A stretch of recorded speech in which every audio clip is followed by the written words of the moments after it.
السلام علیکم ورحمۃ اللہ وبرکاتہ۔ الحمد للہ وکفا وسلام علی عبادہ الذین اصطفیٰ۔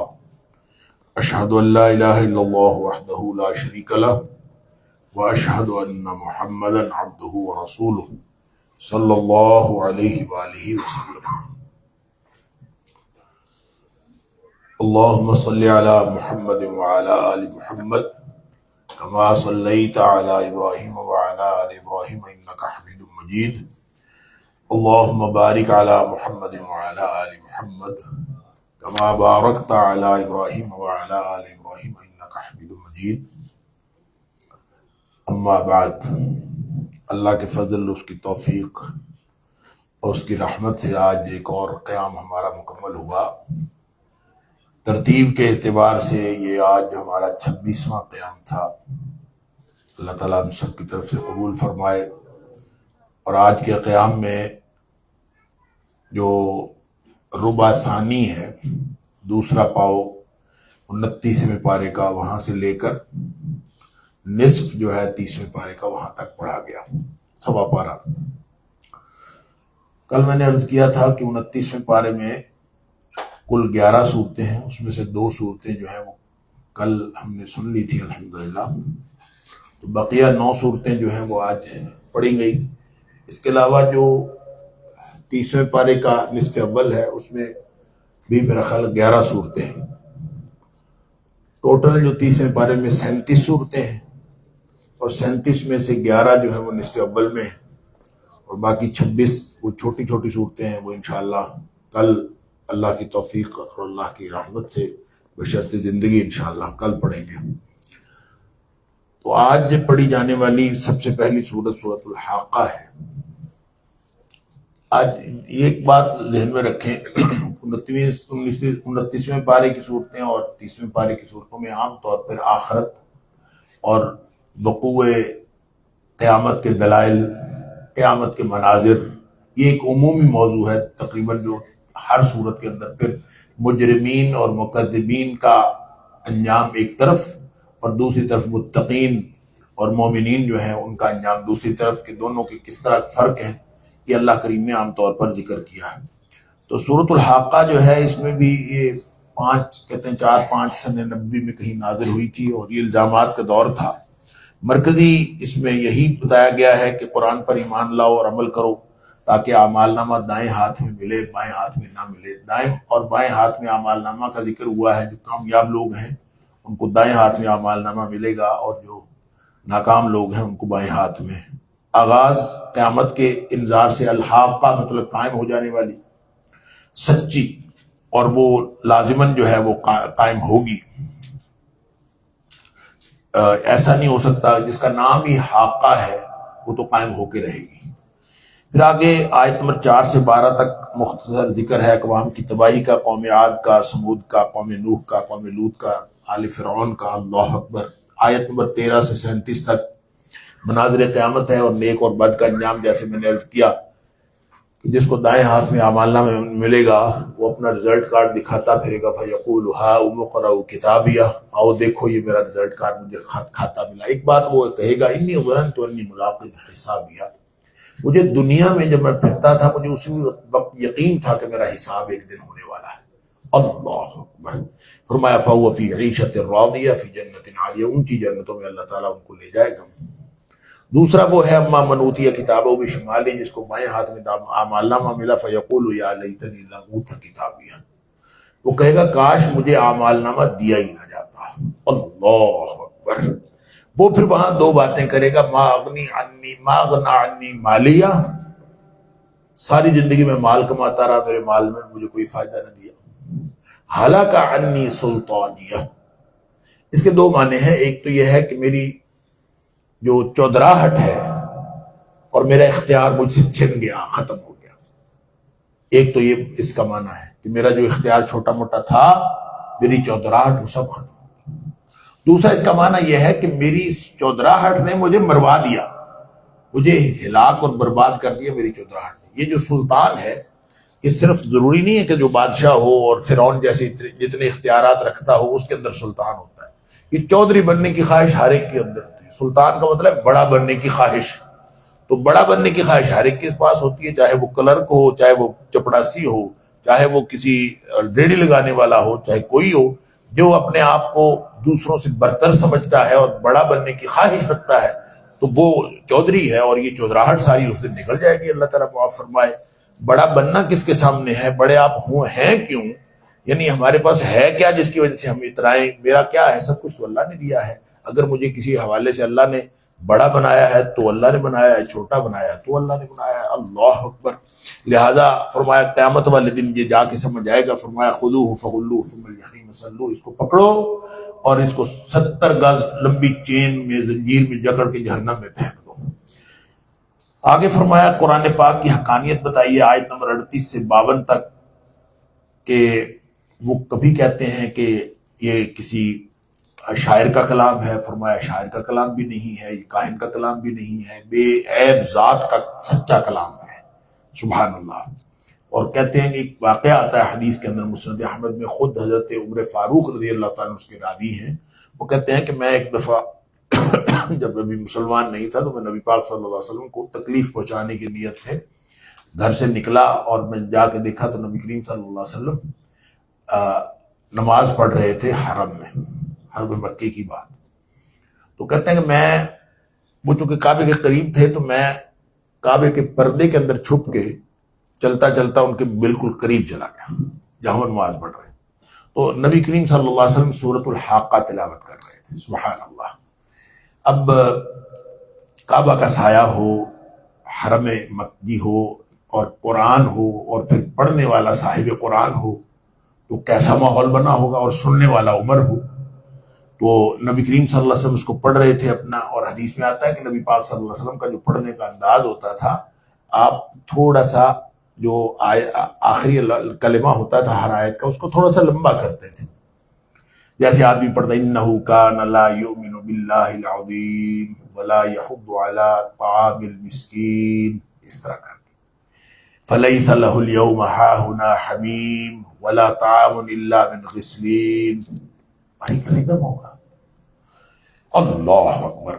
کہتے ہیں میرے دل میں خیال آیا کہ یہ تو کوئی شاعر ہے, ایسے ردم کے ساتھ پڑھ رہا ہے تو یہ شاعری ہو سکتی ہے. میرے دل میں خیال آیا کہ یہ تو کوئی شاعر ہے. تو اگلی آیت آ گئی وما هو بقول شاعر, یہ کسی شاعر کا کلام نہیں. حیران ہو گئے کہ میں نے تو دل میں سوچا تھا کہ یہ شاعر ہے, اس کو کیسے پتا چلا کہ میں نے یہ سوچا ہے؟ انہوں نے کہہ دیا وما هو بقول شاعر. تو ہل گئے ایک دفعہ. تو دل میں یہ سوچا, اس وقت یہ بد عقیدہ لوگوں کے دلوں میں یہ بد عقیدگی ہوتی تھی کہ عراف جو ہیں کاہن وہ دلوں کا حال جانتے ہیں. آج بھی بہت سارے لوگ سمجھتے ہیں کہ یہ جو کاہن ہے حساب کتاب لگانے والے, تو وہ کہتے ہیں میرے دل میں خیال ہے کہ اس کو میرے دل کی بات پتہ چل گئی ہے تو یہ کوئی کاہن ہے, اس لیے ان کو پتہ چلی ہے. تو اگلی آیت آ گئی ولا بقول کاہن, یہ کسی کاہن کا کلام بھی نہیں. تو کہتے ہیں مجھے تو سمجھ نہیں آئی کہ ہوا کیا ہے, میں تو اپنے جان ہی نکل گئی میری, اور میں نے پھر قرآن سنا. پھر آگے اللہ تعالیٰ نے فرمایا وَلَوْ تَقَوَّلَ عَلَيْنَا بَعْضَ الْأَقَاوِيلِ. عجیب یہاں پہ قرآن کی حقانیت کا ایک انوکھا انداز ہے. فرمایا کہ اگر نبی پاک صلی اللہ علیہ وسلم اپنی طرف سے بنایا ہوتا نا, وَلَوْ تَقَوَّلَ عَلَيْنَا بَعْضَ الْأَقَاوِيلِ, ایک بھی بات نبی کریم صلی اللہ علیہ وسلم نے اپنی طرف سے بنائی ہوتی تو ہم اس کو لَأَخَذْنَا مِنْهُ بِالْيَمِينِ ثُمَّ لَقَطَعْنَا مِنْهُ الْوَتِينَ, ہم اس کو دائیں ہاتھ سے پکڑتے اس کی گردن اتار دیتے. اللہ اکبر. فما منکم من احد عنہ حاجزین, تم میں سے کوئی چھڑانے بھی نہ آتا. نبی کریم صلی اللہ علیہ وسلم کے بارے میں جو اللہ کے محبوب ہے, اللہ نے یہاں قرآن کی حقانیت کا ایک انوکھا انداز, سبحان اللہ, کہ نبی پاک صلی اللہ علیہ وسلم یہ تو گویا اپنی زندگی موت کا معاملہ ہے کہ کوئی شخص کہے اپنی طرف سے بنا کے کہہ دے کہ اللہ نے بنایا. بڑے لوگ دیدہ دلیر ہوتے ہیں, کہہ دیتے ہیں حدیث ہوتی کوئی نہیں, کہتے ہیں اللہ کے رسول نے فرمایا. اللہ اکبر. نبی کریم صلی اللہ علیہ وسلم فرماتے ہیں کہ اگر کوئی شخص میرے بارے میں ایسی کوئی بات کہے, من کذب علی متعمدا, یا من کذب علی متعمدا, جس نے میرے بارے میں کوئی جھوٹ بات کہی جان بوجھ کے اور وہ میری بات نہیں تھی, فرمایا فلیتبوأ مقعدہ من النار, وہ اپنا ٹھکانہ جہنم میں بنا لے گا, اس کے بعد اس کے بچنے کا کوئی مکان نہیں. اللہ اکبر. آگے سورہ معارج ہے، اس میں بھی قیامت کا وقت اور قیامت کے احوال وغیرہ کی بات ہے۔ فرمایا کہ تعرج الملائکۃ والروح الیہ فی یوم کان مقدارہ 50,000 سنہ، 50,000 سال کا دن ہوگا وہ قیامت۔ اللہ اکبر۔ اور یہاں آخرت، جنت، دوزخ، حشر، قیامت کو جو بھی جھٹلاتے ہیں ان کو سرزنش کی گئی ہے، اور آیت نمبر 1 سے 7 تک بتایا گیا کہ قیامت بہت قریب ہے، لوگ سمجھتے دور ہے۔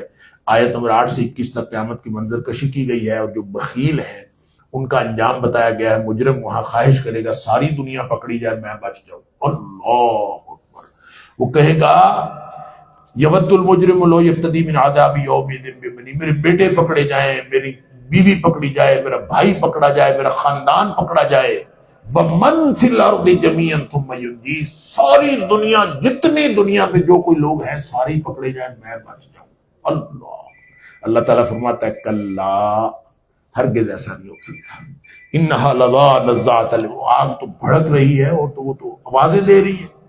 مجرموں کو اللہ تعالیٰ معاف فرمائے۔ آگے پھر آیت نمبر 22 سے 35 تک فرمایا الا المصلین، سوائے جن میں یہ چند اوصاف ہوں گے وہ بچیں گے جہنم سے، باقی کوئی نہیں بچے گا۔ یہ چند اوصاف گویا جنت میں داخلے کی شرائط ہیں جنتیوں کے اوصاف۔ فرمایا نماز دائمی طور پر ادا کرتے ہیں، الا المصلین الذین هم علی صلاتهم دائمون، جو ہمیشہ دائمی طور پر نماز، کبھی اس میں گڑبڑ نہیں کرتے، دائمی نمازی ہوتے ہیں۔ محتاجوں کی مالی مدد کرتے ہیں، اس میں حصہ مقرر ہے، وفی اموالہم حق للسائل، حق معلوم للسائل والمحروم۔ آخرت پر ایمان رکھتے ہیں، عذاب الہی سے ڈرتے ہیں، اپنی عزتوں کی حفاظت کرتے ہیں، اپنی شرمگاہ کی حفاظت کرتے ہیں، بدکاری سے اجتناب کرتے ہیں، بڑے ہی امانت دار ہیں، اور پہرا دیتے ہیں اگر کوئی امانت ہو، اور ایفاء عہد کرتے ہیں، حق کی گواہی دینے والے ہوتے ہیں، نمازوں کی حفاظت کرتے ہیں۔ نماز کی حفاظت 2 دفعہ کہا، پہلے کہا دائمی نمازی ہیں، پھر کہا نمازوں کی حفاظت کرتے ہیں۔ فرمایا اعلیٰ جنتوں میں ہوں گے، اللہ کو عزت والی جنتیں ان کو ملیں گی۔ آیت نمبر 36 سے 44 تک آخر پہ اللہ کریم نے عذاب کی دھمکی دی ہے کفار کو، اور ان کی قساوت قلبی اور ان کی شقاوت اور بدبختی کا تذکرہ کیا ہے، اور ان کو فرمایا کہ قیامت کو پتہ چل جائے گا جب قبروں سے نکل کر جھکی نگاہوں کے ساتھ، ذلت اور رسوائی کے ساتھ دوڑ رہے ہوں گے۔ اللہ تعالیٰ معاف فرمائے۔ سورہ نوح ہے، مکی صورت ہے، اس میں نوح علیہ السلام کی کارگزاری کی رپورٹ ہے کہ نوح علیہ السلام نے 950 سال تبلیغ کی، اور مستدرک حاکم اور ابن ابی حاتم کی ایک روایت کے مطابق حضرت نوح علیہ السلام کی کل عمر جو تھی وہ 150 سال تھی۔ یعنی ایسا نہیں ہے کہ اس دور میں ہزاروں سال عمریں ہوا کرتی تھی، ایسا نہیں ہے۔ بعض لوگوں کا خیال ہے شاید ہزاروں سال عمر ہوتی تھی، ہزاروں نہیں ہوتی تھی، البتہ سینکڑوں سال عمر ہوتی تھی۔ مثلا یہ ہے کہ لگتا یوں ہے کہ مفسرین نے لکھا ہے کہ حضرت نوح علیہ السلام نے 3 نسلیں دیکھی تھی ان کی۔ 3 نسلوں کا مطلب اگر 300 سال کی عمر عام اوسط عمر ہو تو 3 نسلیں آدمی دیکھ لیتا ہے، یا پھر اس سے زیادہ 500-600 سال بھی ہو تو باپ بھی ہو، بیٹا بھی ہو، اس کا پوتا بھی ہو، سارے دیکھے جا سکتے ہیں۔ تو بہرحال ان کو 40 سال کی عمر میں نبوت ملی، اور 950 سال انہوں نے تبلیغ کی، اور تبلیغ پھر اپنے جو اس کے بعد طوفان نوح آیا ہے تو اس کے بعد بھی وہ 60 سال تک زندہ رہے، کل 150 سال۔ پر انہوں نے اپنی رپورٹ پیش کی اللہ کے سامنے کہ اللہ میں نے تو دن رات ان کو ڈرایا، اور میں ان کو کہتا رہا، کبھی میں تنہائی میں بھی ڈرایا، اور ان کو اجتماعی طور پر بھی، اور ہر طرح یہ آگے سے کانوں میں انگلیاں دے لیتے تھے، میری بات نہیں سنتے تھے۔ ثم انی دعوتہم جہارا، میں نے اعلانیہ بھی سب کو ڈرایا۔ ثم انی اعلنت لہم واسررت لہم اسرارا، اکیلے بھی، اور میں نے ان سے کہا کہ اللہ کے سامنے استغفار کیا کرو، اگر استغفار کرو گے تو انہ کان غفارا، وہ بڑا ہی بخش دینے والا ہے، اور تمہیں آسمان سے بھی تمہارے اوپر بارشیں نازل کرے گا، تمہیں مال دے گا، تمہیں بیٹے دے گا، تمہیں باغ بہاریں دے دے گا، دریا اور باغ، ہر چیز اللہ تعالیٰ عطا فرمائے۔ وہ استغفار سے ہر چیز عطا ہوتی۔ ایک حدیث ہے ابو داؤد شریف کے اندر، اس کی سند ضعیف ہے، اور اس میں اللہ کریم نے اس کا جو حدیث کا مضمون ہے وہ یہاں سے ثابت ہے، یہاں سے بھی ثابت ہے، سورہ ہود سے بھی ثابت ہے کہ استغفار کرنے سے یہ سب کچھ ملتا ہے۔ اس حدیث میں ہے کہ نبی پاک صلی اللہ علیہ وسلم فرمایا من لازم الاستغفار، جو بس ہر وقت استغفار ہی کرتا رہے، معافی ہی مانگتا رہے اللہ سے، اللہ مجھے بخش دے، رب اغفر لی رب اغفر لی، استغفر اللہ الذی لا الہ الا هو الحی القیوم واتوب الیہ، جو بھی جس بھی زبان میں جس بھی الفاظ میں استغفار کرے۔ فرمایا اللہ تعالیٰ ان کو 3 انعام دیتا ہے. جعل اللہ له من كل ضيق مخرجا، اللہ تعالیٰ اس کی ہر مشکل آسان کر دیتا ہے. ومن كل هم فرجا، اور اس کا ہر غم دور کر دیتا ہے. پچھلا غم دور ہو جائے، ہر مشکل آسان ہو جائے، پیچھے کیا رہ گیا. لیکن ہماری دلچسپی کے لیے فرمایا وَرَزَقَهُ مِنْ حَيْثُ لَا يَحْتَسِبُ، اور رزق بھی ایسی جگہ سے اللہ تعالیٰ عطا کرتا ہے جس کا اس کو وہم و گمان بھی نہیں ہوتا. یعنی جو شخص استغفار کرتا ہے، تو فرمایا فَقُلْتُ اسْتَغْفِرُوا رَبَّكُمْ، نوح علیہ السلام نے کہا میں نے ان سے کہا تھا کہ اللہ سے استغفار کرو، سارا کچھ بخش دے، لیکن کسی نے بات نہیں مانی. پھر بالآخر آیت نمبر 21 سے 27 تک نوح علیہ السلام کی فریاد کا اور ان کی بد دعا کا ذکر ہے. اللہ اکبر. انہوں نے کہا کہ میں نے تو ان کو بہت ڈرایا، یہ بات مانتے ہی نہیں ہیں. اور پھر انہوں نے کہا کہ انک ان تذرهم یضلوا عبادک ولا یلدوا الا فاجرا کفارا، اللہ ان میں سے کوئی گھر نہ چھوڑ، اگر تم نے گھر چھوڑا نا، ان کا تو نیا بچہ بھی جو پیدا ہوتا ہے وہ کافر ہی پیدا ہوتا ہے. لا یلدوا الا فاجرا کفارا، لہذا یہ امید بھی نہیں رکھنی کہ آئندہ کوئی ہو جائے گا، کیونکہ اللہ تعالیٰ نے سورہ ہود میں فرما دیا کہ نوح علیہ السلام کو اللہ تعالیٰ نے وحی کر دی تھی کہ اب جو ایمان لے آئے ہیں بس یہی ہیں، اس کے علاوہ اس قوم میں سے کسی اور نے ایمان نہیں لانا. بہرحال اس کے بعد پھر نوح علیہ السلام نے دعا کی اور بد دعا کی اور سارے غرق ہو گئے. البتہ آخر پہ نوح علیہ السلام کی یہ دعا ہے رب اغفر لی ولوالدی ولمن دخل بیتی مؤمنا وللمؤمنین والمؤمنات، اللہ مجھے اور اہل ایمان کو جو میرے ساتھ ہیں، میرے گھر میں جو رہتے ہیں، ان سب کو تو بخش دے. تو یقیناً اللہ تعالیٰ جو ہے وہ بخشنے والا ہے. تو سب کچھ کے باوجود 950 سال تبلیغ کرنے کے بعد بھی نوح علیہ السلام رب اغفر لی ہی کہہ رہے ہیں. اس کا مطلب ہے کہ کوئی شخص اس بات پر نہ اترائے کہ میں نے بڑی محنت کی ہے، محنت کے عمل سے کسی شخص نے جنت میں نہیں جانا، اللہ کی مغفرت سے اور اللہ کی رحمت سے ہی جانا ہے. آگے سورہ جن ہے. سورہ جن کا مرکزی مضمون تو یہی ہے کہ اسلامی احکام کے مکلف جن اور انسان دونوں ہیں، اور عقیدہ اور عمل کی بنیاد پر دونوں کا انجام مختلف ہوگا. جیسے انسانوں میں اچھے اور برے ہوتے ہیں، ایسے جنوں میں بھی اچھے اور برے ہوتے ہیں. اور پھر ایک یہ بھی پیغام ہے اس میں کہ جنوں جیسی مخلوق جو ہے وہ قرآن سن کے ایمان لے آئی، تو انسان جو ہے بڑے بدبخت ہیں جو ایمان نہیں لاتے. سورہ احقاف میں ہم نے کچھ تذکرہ پڑھا تھا کہ جنوں نے قرآن سنا اور قرآن سننے کے بعد پھر وہ چلے گئے. وادی نخلا میں نبی پاک صلی اللہ علیہ وسلم قرآن پڑھ رہے تھے اور وہاں سے جن گزر رہے تھے، انہوں نے سنا، جا کے پھر اپنی بستی میں کہا. اس کا ذکر اللہ کریم سورہ احقاف میں گزری ہے، وہی نبی پاک صلی اللہ علیہ وسلم کو بتایا. اور یہ والی جو گفتگو جنوں کے بارے میں ہوئی ہے، یہ بھی نبی پاک صلی اللہ علیہ وسلم کو اس وقت نہیں پتا چلا کہ جنوں نے سنی ہے، لیکن بعد میں اللہ کریم نے یہ وادی نخلا میں جو جنوں کا معاملہ تھا وہ سارا سنا. اس میں پورا کہانی ہے کہ آسمان پہ پابندیاں لگ، جن کہتے ہیں کہ آسمان پہ پابندیاں لگ گئی، ہم پہلے چلے جاتے تھے، اب ہمیں جانے نہیں دیا جاتا تھا، روک دیا گیا، راستے بند ہو گئے، ہر طرح جو ہے پابندیاں لگ گئی، جگہ جگہ پہرے دار کھڑے ہو گئے، ناکے لگ گئے. تو ہم حیران، کس نے گزرنا ہے یہاں سے؟ کوئی ہر بندہ سوچتا ہے نا کوئی وی آئی پی موومنٹ ہوگی، کوئی معاملہ ایسا ہوگا.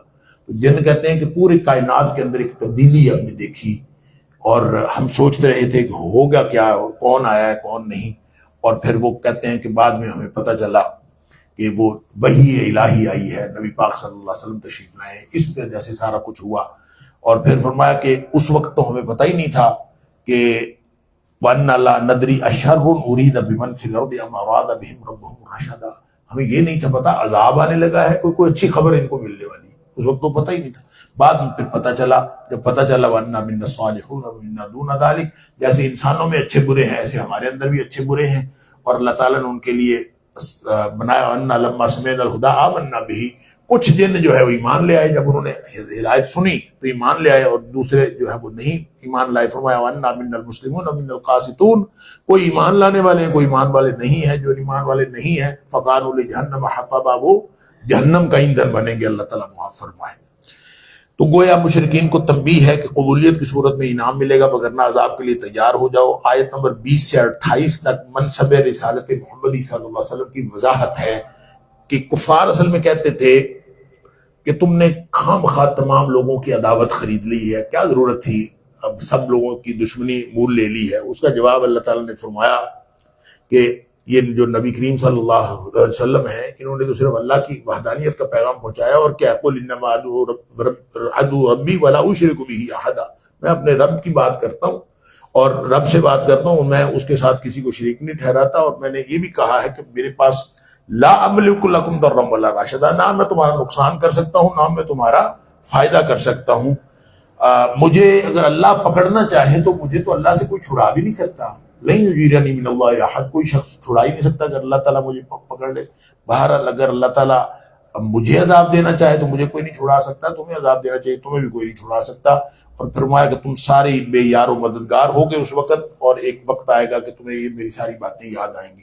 سورہ مزمل ہے، مکی صورت ہے، اور اس میں للہیت انابت اللہ، اور لوگوں سے منقطع ہو کے اللہ کی طرف توجہ کرنا، اس کو کہتے ہیں تبتل، انقطاع عن الخلق، یعنی لوگوں سے الگ ہو کے ایک اللہ سے بات کرنا. وَتَبَتَّلْ إِلَيْهِ تَبْتِيلًا.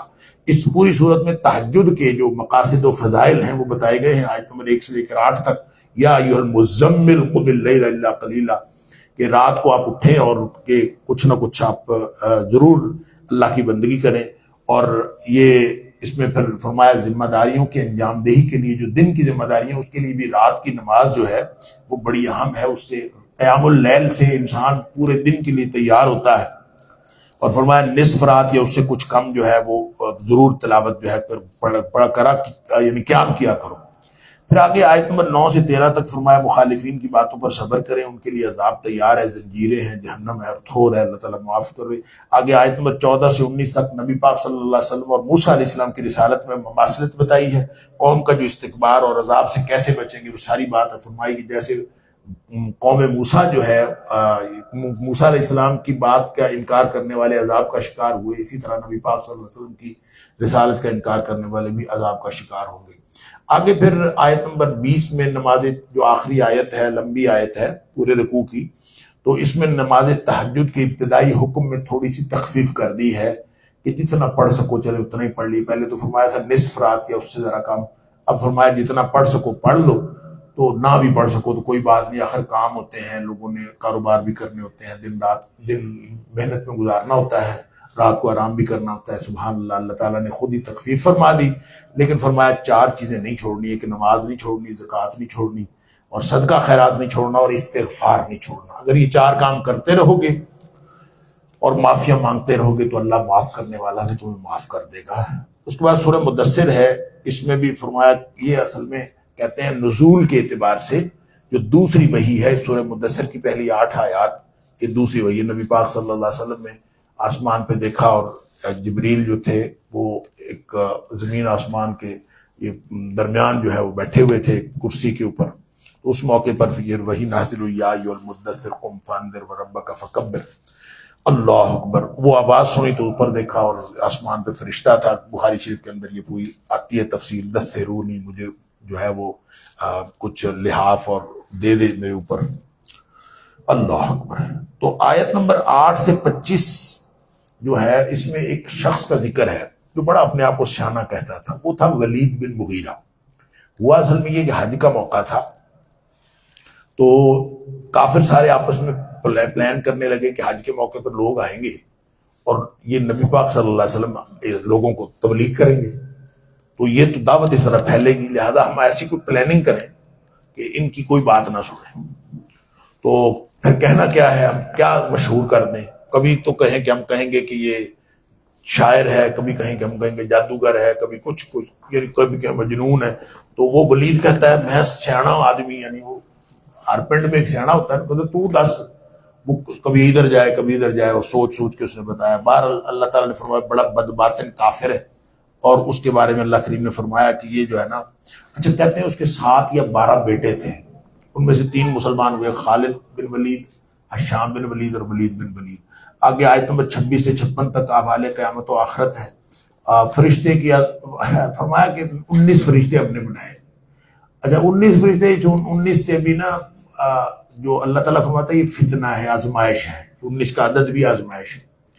ان کے لیے تو آزمائش تھا ہی کہ وہ انہوں نے کہا اچھا صرف 19 ہے تو 19 کو تو ہم پکڑ لیں گے، یعنی جہنم کے اوپر 19 فرشتے ہیں. تو انہوں نے کہا کوئی مسئلہ نہیں. 19 کو ایک رکانہ پہلوان تھا بدبخت، وہ کہتا ہے 17 کو تو میں قابو کر لوں گا، تو باقی 2 جو ہیں وہ باقی سارے بلکہ قابو کر لیں، ہم کر لیں گے، کوئی مسئلہ. اس طرح کی بکواس کرنا شروع کر. آزمائش ان کے لیے بھی تھا، کچھ مسلمانوں کے لیے بھی 19 کا عدد جو ہے بڑی آزمائش ہے. یہ آپ نے شاید سنا ہو، یہ 19 کا حصہ جو ہے اس سے حساب کتاب لگا کے قرآن سے ایسے ایسے علوم اخذ کیے ہوئے ہیں، فلاں کو ضرب تقسیم دیں 19 بنتا ہے، ادھر سے بھی کریں تو 19 بنتا ہے، ادھر سے بھی 19 بنتا ہے، ادھر سے بھی 19 بنتا ہے، اور اس میں سے پتہ نہیں کیا کچھ نکالا ہوا ہے، اس پہ کتابیں لکھی ہوئی ہیں 19 والے معاملے میں۔ تو میں سوچتا ہوں کہ قرآن نے پہلے ہی کہہ دیا کہ آزمائش بنایا ہے، یہ صرف آزمائش اس دور کے کافروں کے لیے نہیں تھی، آج کے دور کے مسلمانوں کے لیے بھی ہے۔ اللہ تعالیٰ معاف فرمائے۔ 4 سبب آیت نمبر 43 سے 46 تک بتائے، جہنمی خود کہیں گے کہ ہم جہنم میں کیوں آئے ہیں۔ اللہ اکبر۔ ان سے جنتی پوچھیں گے تم جہنم میں کیوں چلے گئے؟ 4 باتیں کہیں گے۔ ایک کہیں گے کہ لم نکن من المصلین، ہم نمازیں نہیں پڑھتے تھے، ولم نکن نطعم المسکین، مسکینوں کو ہم کھانا نہیں کھلاتے تھے، وَكُنَّا نَخُوضُ مَعَ الْخَائِضِينَ، فضول باتیں ہم کرتے تھے، فضول باتوں میں مشغول رہتے تھے، اور ہم قیامت کو جھٹلاتے تھے۔ یہ 4 چیزیں جو ہیں انہوں نے اصل میں ہمیں جنت سے محروم کیا۔ اور قرآنی نصیحتوں سے جو فرار حاصل کرنے والے لوگ ہیں ان کے لیے اللہ نے مثال دی ہے، جیسے شیر کے ڈر سے بدکے ہوئے گدھے ہوتے ہیں نا، اللہ تعالیٰ معاف فرمائے، وہ ہیں یہ لوگ بدکے ہوئے گدھوں کی طرح۔ آگے سورہ قیامہ ہے، اس میں بھی قیامت و آخرت کے بارے میں شبہات کا جواب دیا گیا ہے، دلائل قیامت دیے گئے ہیں۔ بتایا گیا ہے کہ منکرین آخرت اصل میں ان کی خواہش یہ ہوتی ہے کہ ہم ساری زندگی جو برائیاں کر رہے ہیں، جو گندی زندگی گزار رہے ہیں، یہ ہم گزارتے ہی رہیں، کوئی ہمیں رکاوٹ نہ پڑے۔ تو قیامت کا تصور اس میں رکاوٹ بنتا ہے، لہٰذا کہتے ہیں کوئی نہیں قیامت آنی، کوئی نہیں قیامت۔ یہ اصل میں خواہشات، اللہ تعالیٰ نے اس میں یہ فرمایا سورہ قیامہ میں، انسان کی خواہشات اس کو قیامت کا انکار کرنے پر مجبور کرتی۔ اگر یہ خواہشات کو کنٹرول کرے تو پھر قیامت آ بھی جائے تو چلے، انسان کہتا ہے میں بچ ہی جاؤں گا، تو معافی مانگ لوں اللہ سے، لیکن فرمایا پھر فاسق و فاجر جو ہے یہ اپنی اصلاح کرنے کی بجائے وہ قیامت کے بارے میں سوال پوچھتے ہیں، کب آئے گی قیامت، کب آئے گی قیامت، حالانکہ جس کو قیامت کا اندازہ ہو وہ اپنی اصلاح کرتا ہے۔ تو آگے فرمایا کہ موت کو دیکھتے ہو نقشہ کھینچا ہے، کلا اذا بلغت التراقی وقیل من راق وظن انہ الفراق، جب ایڑی کے ساتھ ایڑی رگڑی جا رہی ہوتی، جان نکل رہی ہوتی ہے، اللہ اس وقت کہتے ہیں کوئی راقی بلاؤ، کو دم درود کرنے والا بلاؤ، شاید کوئی بچ جائے۔ اللہ فرمایا موت روز دیکھتے ہو پھر بھی آخرت پر یقین نہیں کرتے۔ اور پھر آخر پہ فرمایا کہ حقیر قطرہ آب سے انسان اور اس کی نسلیں پیدا کرنے والا، حقیر قطرہ آب سے انسانوں کو نہیں، انسانوں کی نسلوں تک کو پیدا کرنے والا۔ اَيَحْسَبُ الْإِنسَانُ أَن يُتْرَكَ سُدًى، کیا انسان نے یہ سوچ لیا کہ بس ایسے ہی فضول چھوڑ دیا جائے گا؟ أَلَمْ يَكُ نُطْفَةً مِّن مَّنِيٍّ يُمْنَىٰ، ایک منی سے پیدا کیا، پھر علقہ ہوا، پھر بنایا، فَيَجْعَلُ مِنْهُ الزَّوْجَيْنِ الذَّكَرَ وَالْأُنثىٰ، نسلیں بنا دی۔ أَلَيْسَ ذَلِكَ بِقَادِرٍ عَلَىٰ أَن يُحْيِيَ الْمَوْتَىٰ، وہ کا ہے، پھر جنت کی نعمتوں کا ذکر ہے، سبحان اللہ۔ جنت والوں کی بھی خصوصیات اس میں بیان ہوئی ہیں، اور جنت کی خصوصیات۔ جنت والے کون ہیں؟ شکر کرنے والے، ابرار۔ کون؟ شکر گزار بندے، اللہ کے بندے ہیں، عباد اللہ ہیں، نظروں کو پورا کرتے ہیں، قیامت سے ڈرتے ہیں، اس کی ہولناکی سے ڈرتے ہیں، مساکین، قیدیوں اور یتیموں کو کھانا کھلاتے ہیں، کہتے ہیں صرف اللہ کی خوشنودی کے لیے کھانا کھلا رہے ہیں، نیکی کے بدلے کی توقع نہیں رکھتے، اور شکریہ کے طالب بھی نہیں ہوتے، قیامت کی ترشی اور اکھڑ پن سے ڈرتے ہیں، اللہ قیامت، ہر وقت قیامت سے ڈرتے رہتے ہیں، اور صبر و استقامت کی اعلیٰ مثال ہے۔ ان کے لیے جنت ہے، اور جنت میں کیا کچھ ہوگا؟ کافور ملی شراب ہوگی، شراب کی چشموں میں ہر طرف شاخیں نکلیں گی مختلف، یفجرونہا تفجیرا، کوئی ادھر سے نہر نکال لے گا، کوئی ادھر سے، ایسے لگتا ہے کہ ہر ایک کو اختیار ہوگا، وہ یوں انگلی کرے گا نہر ادھر کو نکل جائے گی، کوئی ادھر کرے گا ادھر کو نکل جائے گی، جدھر دل کرے گا۔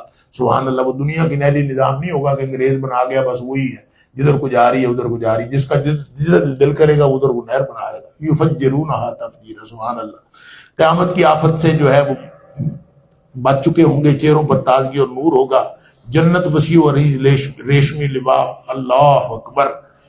اور فرمایا کہ وَإِذَا رَأَيْتَ ثَمَّ رَأَيْتَ نَعِيمًا وَمُلْكًا كَبِيرًا، بہت بڑی جنت ہوگی، بہت بڑی جنت، اللہ، ملکن کبیرہ، تختوں پر تکیہ لگائے بیٹھے ہوں گے، پھلوں سے لدے، اور ہر جو دسترخوان ہے اور ہر چیز ان کی دسترس میں ہوگی، خوشگوار موسم ہوگا، نہ سردی ہوگی نہ گرمی، چاندی اور شیشے کے برتن۔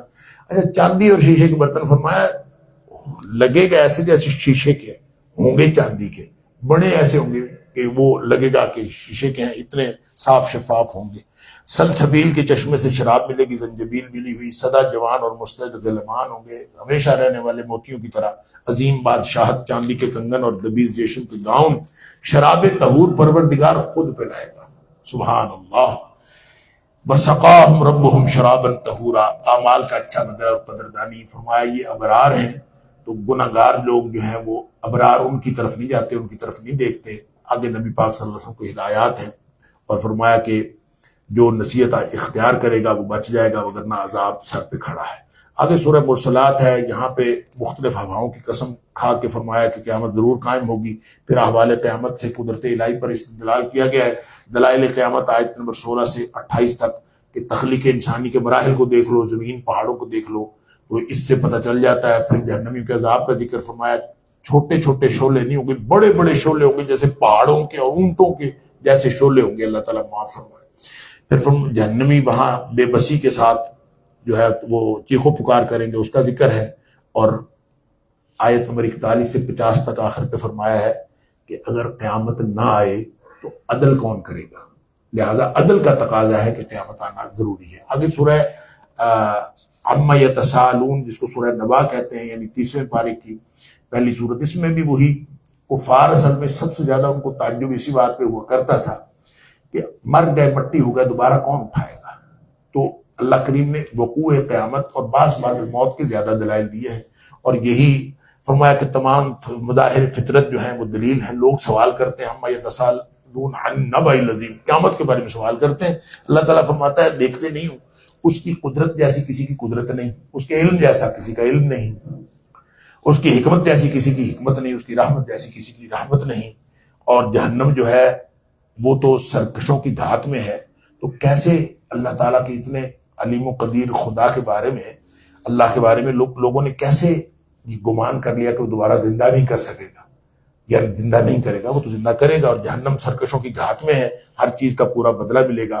مجرمین کو عذاب ہوگا اور متقین کو جو ہے وہ جنت ملے گی، اور ان کے آگے اس کی جنت کا ذکر ہے۔ اور پھر آخر پہ فرمایا کافر اس دن حسرت کرے گا، یا لیتنی کنت ترابا، شاید یہ وہ موقع ہوگا۔ مختلف مفسرین نے مختلف مواقع لکھے، لیکن بعض مفسرین کہتے ہیں کہ یہ موقع ہوگا سب سے پہلے جانوروں کا حساب شروع ہوگا، اور حساب کرنے کے بعد اللہ تعالیٰ ان کو جانوروں کو جنت کی خاک بنا دے گا۔ اس وقت کافر کہے گا، اس کو چونکہ اپنا انجام نظر آ رہا ہوگا، اس لیے کہے گا کاش میں بھی آج مٹی ہو جاتا۔ اللہ اکبر۔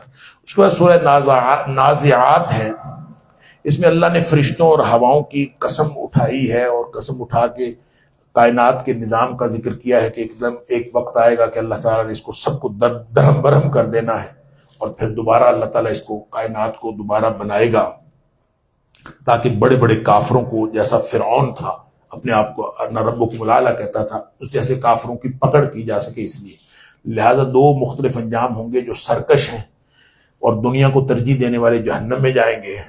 فَأَمَّا مَنْ طَغَىٰ وَآثَرَ الْحَيَاةَ الدُّنْيَا، جنہوں نے دنیا کی زندگی کو ترجیح دی، فَإِنَّ الْجَحِيمَ هِيَ الْمَأْوَىٰ، یہ جہنم میں جائیں گے۔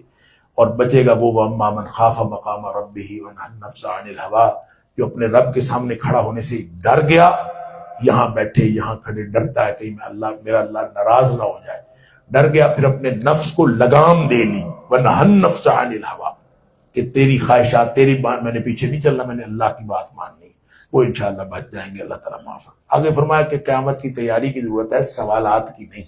قیامت کے بارے میں سوالات لوگ کرتے کیسے ہوگا، ایسے ہوگا، فرمایا تیاری کرو، کیونکہ جب آ جائے گی تو اس وقت کہیں گے کہ دنیا میں ہمیں وقت ہی نہیں ملا، ہم تو تھوڑی دیر دنیا میں رہے۔ آگے سورہ عبس ہے، سورہ عبس میں بنیادی طور پر ڈانٹ پلائی گئی ہے کفار کو۔ لوگ سمجھتے ہیں شاید یہ نبی کریم صلی اللہ علیہ وسلم کو نعوذ باللہ ڈانٹ پلائی گئی ہے۔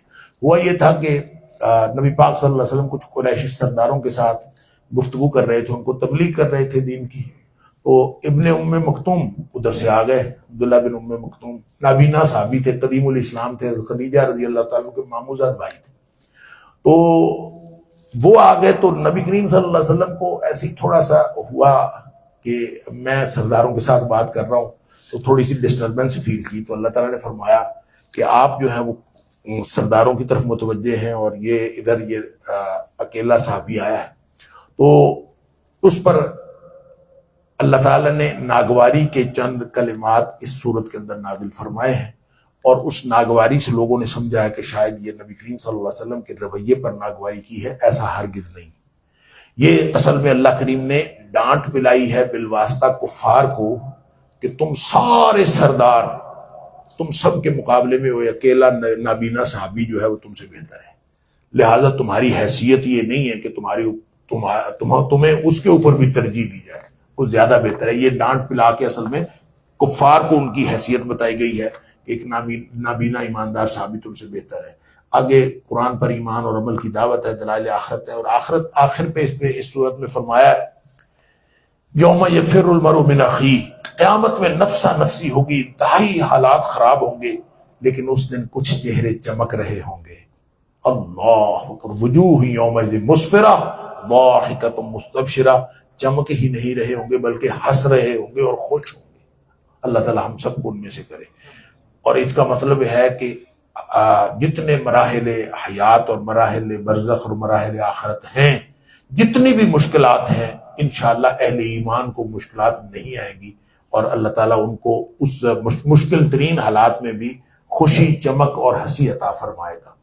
آگے سورہ تکویر ہے، اس کا بھی قیامت کی ہولناکی سے تخفیف اور ڈراوا ہے، اور قیامت کے دونوں مراحل کا ذکر ہے۔ پہلے تباہی ہوگی، پھر نئی دنیا بنے گی، پھر دوسرے مرحلے کی تفصیلات ہیں، اور آخر پہ قرآن اور نبی پاک صلی اللہ علیہ وسلم کی حیثیت و اہمیت بیان کی گئی ہے۔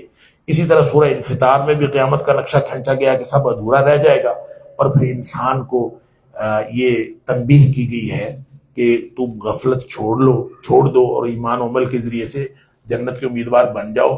فرمایا کہ ما غرک بربک الکریم، تجھے تیرے رب کی طرف سے کس چیز نے دھوکے میں مبتلا کیا ہے؟ الذی خلقک فسواک فعدلک، اللہ کیسے دھوکا ہو گیا تجھے کہ اللہ جو ہے وہ عدل نہیں کرے گا۔ اللہ تو عدل کرے گا، لہٰذا جب وہ عدل کرے گا تو جب تو حق نہیں ادا کرتا اور شکر نہیں کرتا تو پھنس جائے گا۔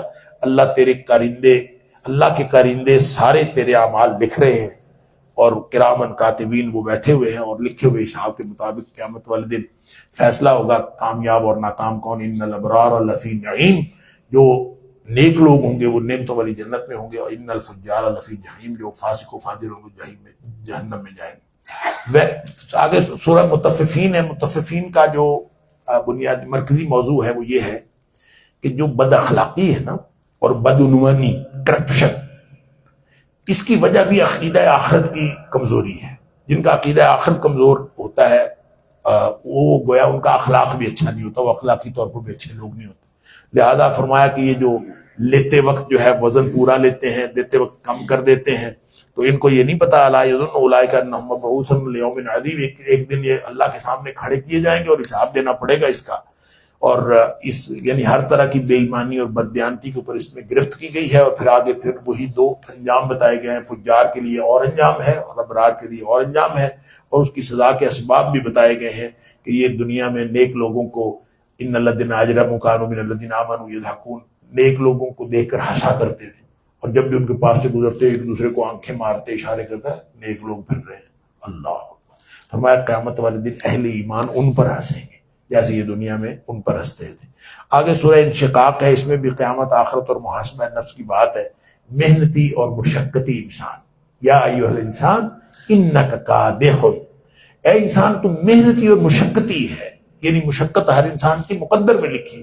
انسان ہوتا ہی ہے جو مشقت کرتا ہے، مشقت کس کے لیے کرتا ہے یہ الگ، مشقت ٹھہری ہوئی نہیں ہے۔ قدحا الی ربک فملاقیہ، یہ ہر وقت محنت جاری کرتا محنت، ایک دن رب کے ساتھ ملاقات ہو جائے گی۔ اللہ، اس دن پتہ چلے گا، کچھ لوگوں کو اعمال نامہ دائیں ہاتھ میں ملے گا، وہ تو کامیاب ہوں گے، بڑے خوش ہوں گے، حساب یسیر ہوگا، فسوف یحاسب حسابا یسیرا، آسان حساب ہوگا۔ اور دوسرا جو ہوگا اس کو وہاں تو فرمایا تھا نا بائیں ہاتھ میں اعمال نامہ ملے گا، یہاں فرمایا وراء ظہرہ، اس کو پیٹھ پیچھے سے دیا جائے گا، اور وہ کس طرح دیا جائے گا، اس کی کیفیت کیا ہوگی، کتنی ذلت و خواری ہوگی وہ الگ ہے، عذاب کیا ہوگا وہ الگ ہے۔ اور فرمایا کہ جو لوگ قیامت کو جھٹلاتے ہیں وہ ابھی اپنے اس عذاب سے بچنے کی تیاری کر لیں۔ اگر سورہ بروج ہے، سورہ بروج میں اصل میں نبی پاک صلی اللہ علیہ وسلم اور صحابہ کرام کی ہمت افزائی کی گئی ہے کہ آپ ہمت رکھیں، صبر کی تلقین کی گئی ہے کہ ایمان لانے کے بعد آزمائشیں آتی ہیں، اور کہانی کے طور پر ایک اشارہ بھی کیا ہے کہ پہلے جو ہے اصحاب الاخدود جو گھاٹیوں والے تھے ان کے ساتھ کیا ہوا۔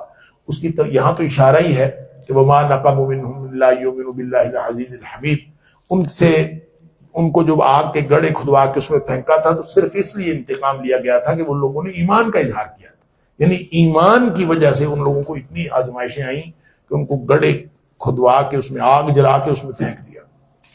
کہانی اس کی نبی پاک صلی اللہ علیہ وسلم فرمائی ہے، بخاری شریف کے اندر لمبی حدیث ہے، اس کا خلاصہ یہ ہے کہ ایک بچے کو جو ہے وہ جادو سکھانے کے لیے ایک بچے کو منتخب کیا تھا اس دور کے مشرک بادشاہ نے، اور بھیجتا تھا جادو سکھانے کے لیے، اس کو راستے میں کوئی راہب دین سکھانے والا مل گیا، اس نے دین سیکھ لیا، مستجاب الدعوات بن گیا، وہ لوگوں سے کے پاس کے لیے دعا کرتا تھا، لوگ ٹھیک ہو جاتے تھے۔ اس نے سمجھا جادو ہے، اس نے کہا جادو نہیں ہے، یہ اللہ تعالیٰ میرا اللہ کرتا ہے۔ اس نے کہا اللہ کون؟ میں ہوں، سارا کچھ تو میں ہوں۔ اس نے کہا نہیں، میرا اللہ کرتا ہے۔ بالآخر اس نے کہا اس کو مارنے کے لیے پروگرام بنایا، اس کو مار دیں، پہاڑ پہ لے گئے کہ اس کو نیچے پھینک دیں مر جائے، وہ نہیں مرا، سمندر میں لے گئے مر جائے، نہیں مرا۔ اس نے کہا میں تمہیں بتاتا ہوں طریقہ، میں مر جاؤں گا، ساری دنیا کو اکٹھا کرو اور مجھے سولی پہ چڑھا کے تیر مارو، یہ کہہ کہ بسم ربک ھذا الغلام، اس لڑکے کے رب کے نام پر، جب تم یہ کہہ کہ مجھے تیر مارو گے نا تو میں مر جاؤں گا۔ انہوں نے ایسا ہی کیا، ساری دنیا کو اکٹھا کیا، سولی پہ چڑھایا، تیر مارا، بسم ربک ھذا الغلام، اسی وقت اس کو گردن پہ لگا، بیچارے گردن نیچے جھک گئی، مر گیا۔ سارے لوگ جنہوں نے سنا سارے کے سارے مومن ہو گئے، اور وہ کام جو زندہ رہ کے اس کو پتہ نہیں کتنے سال لگنے تھے، وہ ایک دن میں سارے دنیا کو ایماندار بنا گیا۔ اس لیے پھر بادشاہ نے اس کو غصہ چڑھا، اس نے خندقیں کھدوائی، ہر ایک کو اس نے کہا مارو ان کو، پھینکو، اور وہ گڑھے کے اندر پھینکا جانے لگا۔ اسی صورت میں نبی پاک صلی اللہ علیہ وسلم ایک خاتون آئی، اس کی گود میں بچہ تھا، اور اس کو جب پھینکنے لگے آگ میں، اس سے ہر ایک سے پوچھتے ہوں گے پہلے بتاؤ اللہ کو مانتے ہو کہ اس کو مانتے ہو؟ تو اس نے بات کی ہوگی کہ میں تو اللہ کو مانتی ہوں، تو بچے کی وجہ سے اس کو خیال آیا کہ میں اس موقع پہ تھوڑا سا تقیہ کر لوں، کچھ کر لوں۔ نبی پاک صلی اللہ علیہ وسلم فرماتے ہیں کہ اس کو تردد ہوا تو اللہ نے بچے کو زبان دے دی، یا امہ اصبری انک انت علی الحق، ماں تو صبر کر اور چھلانگ لگا دے۔ وہاں صبر کرنے کا مطلب یہ نہیں تھا پیچھے ہٹ جا، وہاں تھا آگے ہو جا، چھلانگ لگا دے، اس لیے کہ تو حق پر ہے۔ اور اس نے ماں نے جو ہے وہ چھلانگ لگا دی آگ کے اندر۔ اور اس کا ذکر اللہ تعالیٰ نے سورہ بروج میں کیا ہے، گویا ایمان والوں کو آزمائشیں آتی رہتی ہیں۔ آگے سورہ طارق ہے، اور اس میں نبی پاک صلی اللہ علیہ وسلم کی یہاں بھی فرمایا آپ تو روشن ستارے کی مانند ہیں، اور جیسے آسمان اور ستارے ایک بالا تر ہستی کی نگرانی کے بغیر قائم نہیں رہ سکتے، اسی طرح یہ پوری کائنات بھی اللہ کے بغیر قائم نہیں رہ سکتی، اور حقیر قطرہ آب سے انسان کو تخلیق کیا وہی دوبارہ پیدا کرنے پر قادر ہے۔ اور انصاف کا تقاضا، عدل کا تقاضا یہ ہے کہ ایک قیامت ہو، اس کے سامنے حاضر ہو کے حساب دیا جائے۔ اس دن راز فاش ہوں گے، یوم تبلی السرائر، سارے کے سارے حساب کا کتاب اس دن ہوں گے، اور ہر چیز جو ہے وہ ظاہر ہو جائے گی۔ اس کے بعد سورہ اعلیٰ ہے، سورہ اعلیٰ کے اندر اصل میں یہ بتایا گیا ہے کہ نبی پاک صلی اللہ علیہ وسلم کو حکم دیا کہ آپ تسبیح اور تذکیر جاری رکھیے۔